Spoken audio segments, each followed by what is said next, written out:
Even after all these informations are out in public, and if we don't see this, we are blind as investors.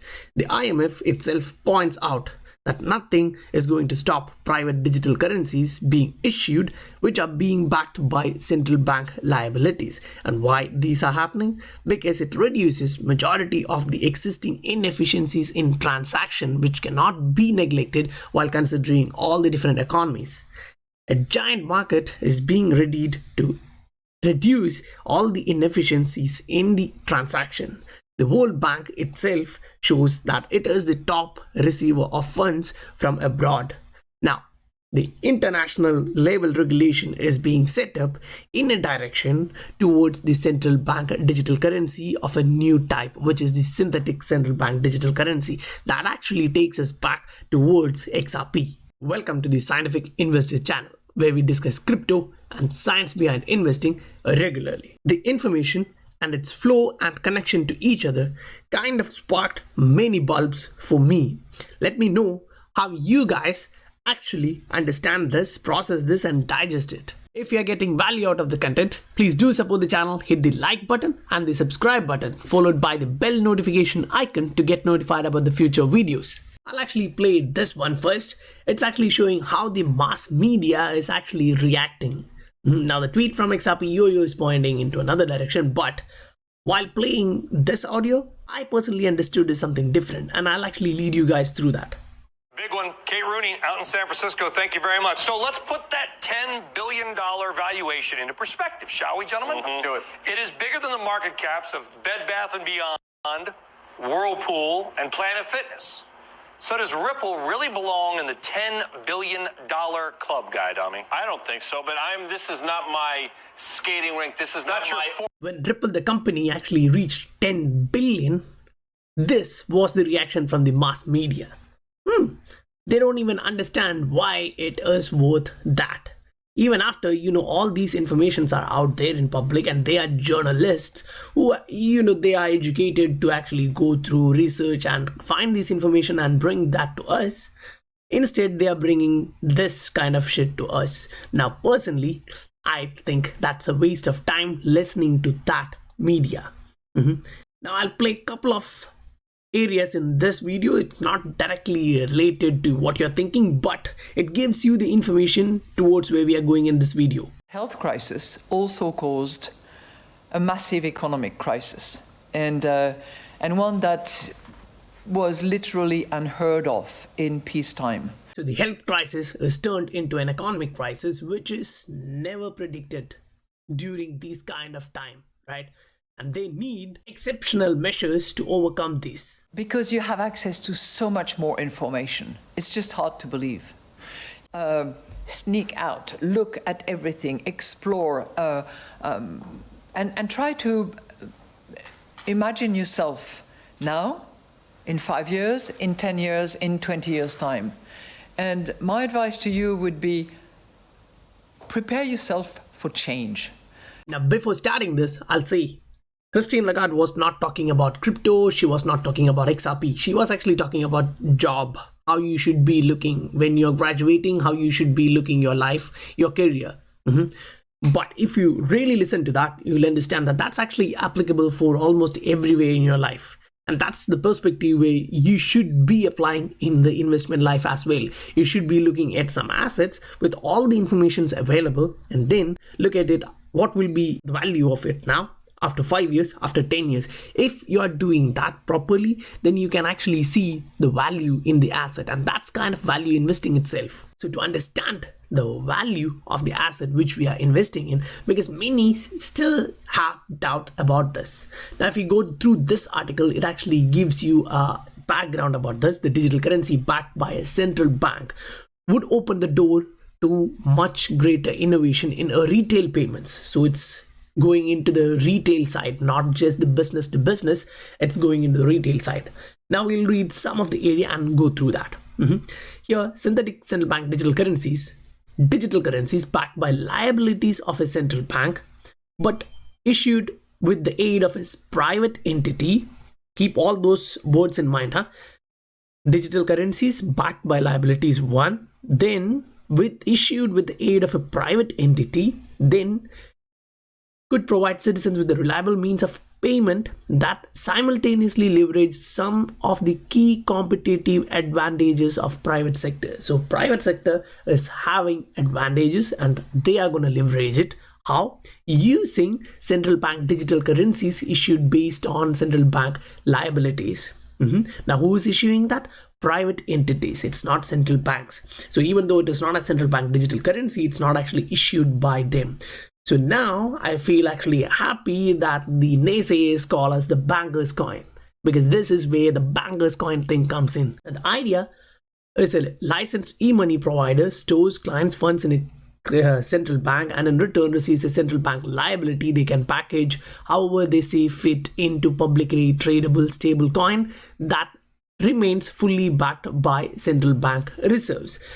And if you actually connect this information with what recently was stated by David Schwartz, he was actually saying that we are going to look at a stablecoin being issued based on XRP, backed by XRP. Now, in that aspect, he's looking at that stablecoin working on XRP ledger and say that stablecoin is there and it is for one central bank, which is again, say for example, take Bank of England or Bank of America, the Fed for US and BOE for England. Now, say for example, both of them has their own synthetic central bank digital currency.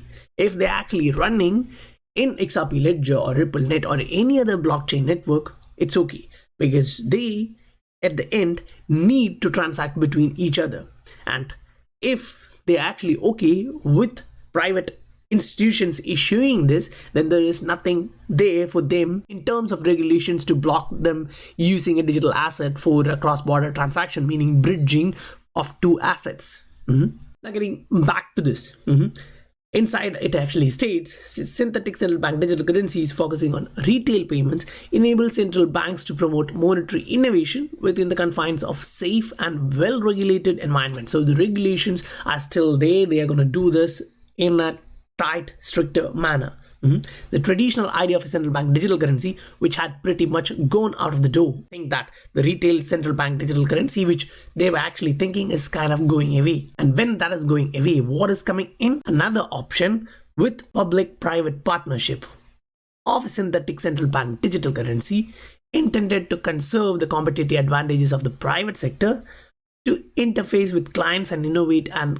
the comparative advantage of the central bank to regulate and provide trust. So they can still do what they do, but this will be issued by someone else, managed by someone else. But so the central bank digital currency, when it is actually backed by the central bank liabilities and issued by a private entity, it looks something like this. The central bank can actually do what they do best and the private sector does what they does best. And reading this, in fact, there would be nothing to stop. Now this is under IMF's interpretation. Multiple private companies all issuing digital currencies that are backed by same central bank liabilities and effectively compete with one another. So when you actually look at it, you can also say that the synthetic central bank digital currency will be there, but at the same time you can actually see that there will be competitors for it too, which are issued by the private entities, private companies, and these are digital currencies. And again, this will be fully regulated and it will be going through that all regulation aspects like know your customer, anti-money laundering, all those aspects. And then comes the tricky part, like it remains hazy. Where do you draw line of what public sector does and what private sector does? So they still have that in mind. But looking at this, it is for sure and for clear that transactions of payments, the issue is there, and they actually understand that if you're using this new technology, you can actually reduce the inefficiencies. The payments, to remain competitive, back office cost of international payment should be dropping by 90 to 95%. And if you look, most of that is kind of 34% goes to Nostro, Vostro liquidity. Now, looking at that and what's happening now, the cloud adoption, the Ripple's tweet is here and it was retweeted by Amir stating this pandemic is increasing cloud adoption among banks and financial institutions seeking a modern solution to instant global payments. Now, instant global payments in this aspect using a cloud, they actually need new regulations, and at the same time they also need to reduce the nostro-vostro fees. Now that takes back us into this one, where you see the nostro-vostro liquidity and associated cost is too much. When you read this, you can see overfunding of nostro accounts, or alternatively excessive use of credit, has particularly regarding payments settled in a different time zone, is mainly driven by the lack of visibility and predictability of intraday in and out flows. So real-time information mechanism is what they require there for transaction. Now when we listen to this here, it gets a bit more clear. XRP, which is a bridge asset, to provide liquidity on demand. So one of the reasons remittances are so expensive is because they use something called as a pre-funded nostro account. Once that cost is taken away from the financial institution, that means they can fund on demand. They would be able to provide much better service and cheaper service to their customers like us. That's a huge opportunity, right? So if you look at ecosystem in the US has a large domestic market, it has got a VC funding, and companies can experiment with a regulatory framework that essentially exists today.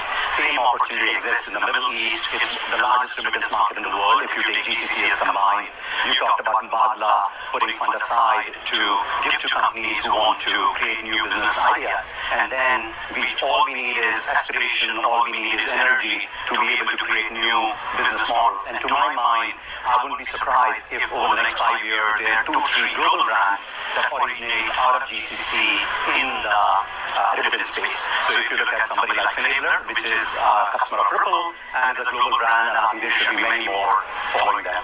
So the couple of takeaways from this video is that, one, he actually points out towards the nostro-vostro and how it actually reduced the efficiency of payments. And then the second one is about companies, global companies in next 5 years emerging out of GCC who are partners of Ripple. So based on what we just heard from Christine Lagarde, if you are looking at this as an investment, looking at what it is now, how it will be changing in the next 5 years, next 10 years, you'll understand where we are going, right? Now, this is a next article showing that Reserve Bank of India says no curbs in providing bank accounts to crypto traders, because previously it was kind of banned. No one could actually use banking system to actually trade crypto, use their credit debit card and all. Now the RBI, Reserve Bank of India, is stating that there is no curbs there. That kind of takes us to, the remittance space, where as stated by Naveen, majority is actually coming from GCC, and if you look at that, it is mainly going into India, 79 billion a year. And as we just saw, the Lagarde has mentioned about the regulations of cryptocurrencies, and she's stating that it is inevitable and necessary for an international level regulations to be there. Why? Because they don't want the innovation to be dampened. So is it only us who actually see this coming? No. The traditional markets are also seeing that. SWIFT itself is actually working on this, which is ISO 20022. As the innovation is growing, they are getting competition, right? So they have to stay relevant, and for that they are kind of getting into the pilot programs with R3 and other blockchain ledger areas to understand how the trade transactions on distributed ledger technology works. So they are getting to more information and about the DLT ecosystem and settling of the payments. Now keep an eye on this. SWIFT is a messaging platform, and when they are looking at the settling area, the settlement of the currency from one fiat to another, you have to understand that if they are using R3 or any other platform which uses a settlement mechanism, now yes, for R3 they have a couple of settlement mechanism, but majority of those should be connected to the banks which already accepts this payment, right? Which already have the system in there. Otherwise they'll again have to go through the ILP, intelligent protocol. So for them, using XRP would be so much easy. As we just saw, 300 to 500 banks are there working readily with Ripple, the company. And now this is another side where the custody is actually going institutional, right? And we just previously talked a couple of weeks back about the institutional herd coming in, and if that's happening, think we are not only reducing the inefficiencies here in transaction but also becoming a new asset model. Now yes, we are already a new asset, but the institutional investment asset flows in during these time when the prices are so low, the area of market cycle where these giants are concentrating. Now again, coming back to the mainstream media, they actually put this narrative out there so that majority won't actually understand what's happening. But if you actually go in and search for yourself, do your own research and get this information, read this and try to process it as possible, you kind of get that this is kind of happening. The central bank digital currency in a new form is coming out, and this is kind of there with all the different banks. Say Central Bank of England actually processed this previously. They were actually in support of private companies. It's not actually stating Ripple, but when we actually go into the Bank of England website and go through their report, we can actually see them stating that. And about the IMF, wherever they are speaking about transactions, payments, they are talking about DLT, the new digital assets sector. It's being shaking the system, blah, blah, blah. And now recently, this is like this. There is nothing to stop it. So it's about you, me, and the investors in the digital asset space who have to look what is it now and how we are going to invest in this and what we are going to expect in the next 5 years or 10 years. If you are getting value out of the content, please do support the channel, hit the like button and the subscribe button, followed by the bell notification icon to get notified about the future videos.